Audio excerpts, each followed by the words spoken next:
వైఎస్ఆర్సీపీ మహిళా నాయకురాలు మరియు AP state secretary for Christian cell మన సోనియా గారు మనతో ఉన్నారు. ఒకసారి వారితో మాట్లాడే ప్రయత్నం చేద్దాము.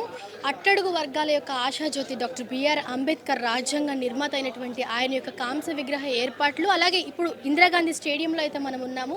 ఇక్కడ సామాజిక సంకల్ప సభ యొక్క ఏర్పాట్లు ఎలా జరుగుతున్నాయి అనేది వారి మాటలు తెలుసుకుందాం. నమస్తే మేడం. నమస్తే అండి. ఎలా ఉన్నారు? నేను బాగున్నాను. ఈరోజు అందరూ కూడా ఇక్కడ పండగ వాతావరణం కనిపిస్తుంది.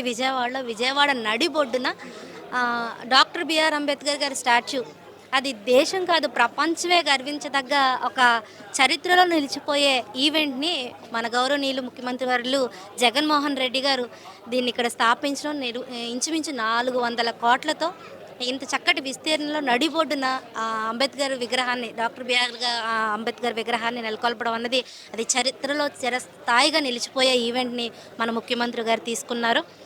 అంబేద్కర్ గారి ఆశయాల్ని ప్రతి అంగుళంలోని, ఆయన ప్రతి పరిపాలన ప్రతి ప్లాన్స్లోని కూడా ఆయన ఇంక్లూడ్ చేసుకుంటూ ఆయన ఆలోచనల్ని, ఆయన సిద్ధాంతాలని నెరవేర్చడానికి గత 5 సంవత్సరాలుగా ఆయన నిర్విరామ కృషి చేస్తూ ఉన్నారు. నా ఎస్సీలు, నా ఎస్టీలు, నా బీసీలు, నా మైనారిటీ వర్గాలు అనే ఏకైక ముఖ్యమంత్రి మన రాష్ట్రాన్ని పరిపాలించడం అది నిజంగా గర్వించదగ్గ విషయం. ఈ పరిపాలనలో రాష్ట్ర ప్రజలందరూ కూడా చాలా సుభిక్షంగా ఉన్నారు. ఎంతోమంది రాష్ట్రం నుంచే కాదు, ఈరోజు దేశం నలుమూలల నుంచి ఈ విగ్రహ ఆవిష్కరణకి తరలి వస్తూ ఉన్నారు. ఇక్కడ ఏర్పాట్లన్నీ చాలా ఘనంగా జరుగుతున్నాయి. ఎవరికి ఏ విధమైన ఆటంకం కానీ, ఎవరికి ఏ విధమైన డిస్టర్బెన్స్ కానీ లేకుండా చాలా శాంతియుతమైన వాతావరణంలో పార్టీలకు అతీతంగా, కులాలకు అతీతంగా, రాజకీయాలకు అతీతంగా డాక్టర్ అంబేద్కర్ గారి ఆశయాల్ని, ఆయన సిద్ధాంతాలని నమ్ముకున్న ప్రజలందరూ కూడా వేలాదిగా తరలి వస్తూ ఉన్నారు. సాయంత్రం చాలా చక్కని వాతావరణంలో ఇక్కడ ఒక పండుగ వాతావరణం ఇప్పటి నుంచే ఉదయకాలం నుంచే ఇక్కడ జనసందోహం ఉంది. ఇంకా సాయంత్రం చాలా ఘనంగా ఈ ఆవిష్కరణ కార్యక్రమం జరగబోతుంది.